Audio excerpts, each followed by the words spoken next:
Nickel electroplating. This is not complicated. You need a container, some type of small power supply. This is an old phone charger.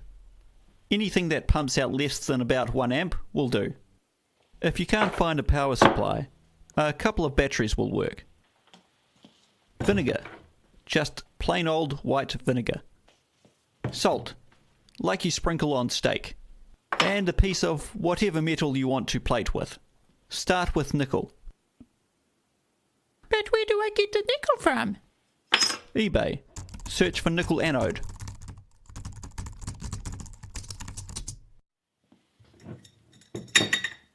Add vinegar to container. You can mix in about a tablespoon of salt now. I'm going to do it in a second, so I can show current before and after salting. Make the nickel into 2 pieces of nickel.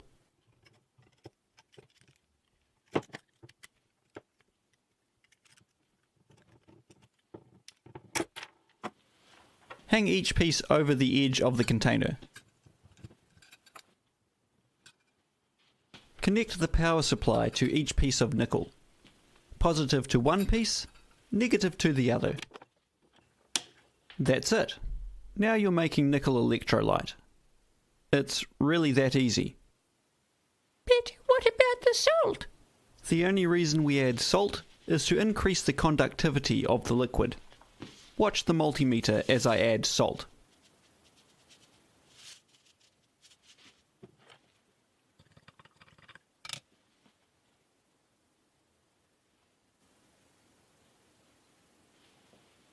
If you don't know the polarity of your power supply yet, the side with all the bubbles coming off it will be negative. You'll need to know that for later. When the solution turns green, you have successfully made a nickel electrolyte. That should take about 2 hours depending on the power supply. Assuming you don't wreck it, you only need to make the solution once. It'll last forever in a sealed container. But what about other metals? Let's try copper. Same deal. Let it run until the solution turns blue. And what about zinc? I have no idea. Let's find out.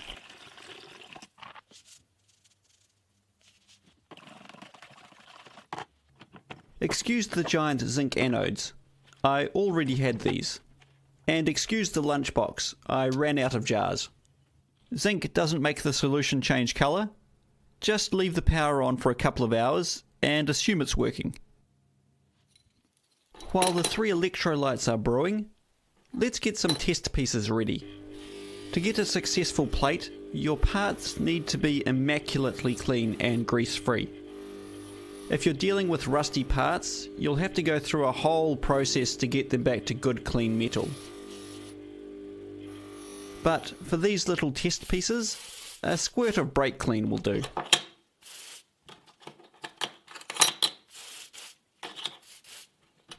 If water beads on the part, it won't plate.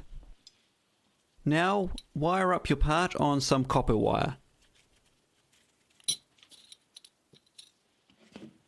Now, this next part is optional. I always dunk my parts in hydrochloric acid immediately prior to plating. This will etch the part and act as a final clean. This is just hydrochloric acid from the hardware store. Mix about 50-50 water and acid into a natural Greek yogurt container.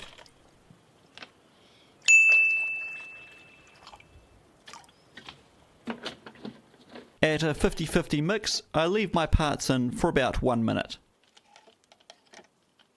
Okay, the electrolytes should be ready, and we're all set to go.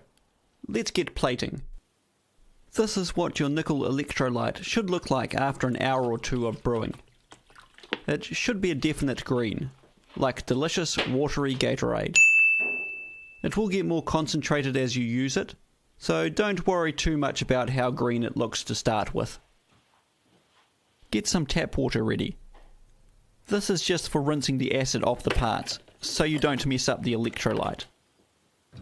Hang one of the pieces of nickel over the container. This is the anode. Dangle the part into the electrolyte, as far away from the anode as practical. Connect negative to your part.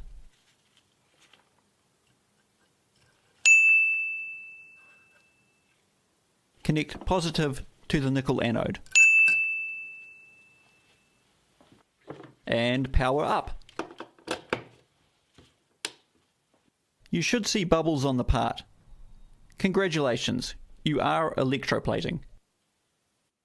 If you're just messing around, plating stuff for fun, about 20 minutes should do it. Make sure to turn the part around a couple of times during the process so that it plates evenly. If you're planning on using the parts for anything, you probably want to increase the plating time to about 45 minutes. And increase that even more for the first few plates, until the solution builds up concentration. Now, copper. Check out the nice blue colour. Isn't science amazing? Copper won't plate directly to steel, but it will plate to nickel. So anything steel has to be nickel plated first.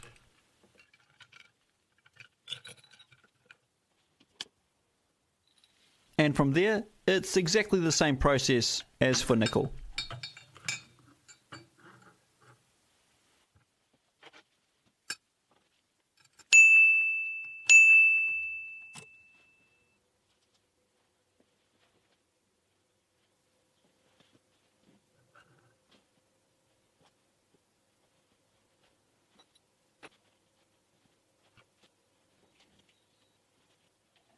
And zinc.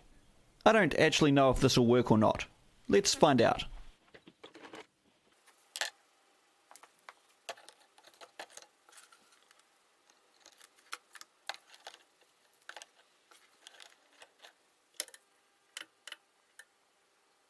Well, it's bubbling, so if there is zinc in the electrolyte, it'll be plating. You can see it's turning a dull grey, which is zinc. So yep, no problem.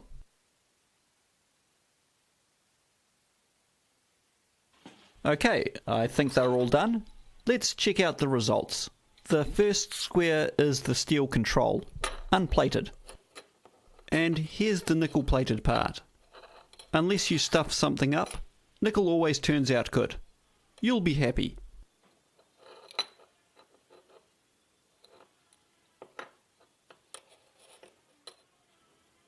And for reference, here's a chuck key I made and plated in the same nickel setup.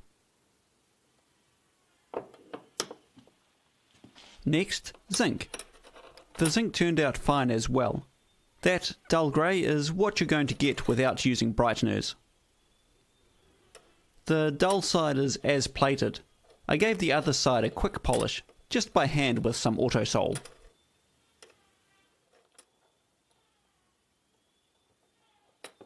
And finally, copper. This is a little smutty. The copper I was using is just copper sheet from the hobby store, not necessarily pure, but it turned out okay. However, I obviously didn't plate it for long enough, because I almost polished through the copper on the other side. But you get the idea. So that's it. I haven't shown you the ultimate plating setup. The point of this video is just to show that there is no barrier to trying this out for yourself. So give it a try. It's fun. And you're only risking ruining some vinegar.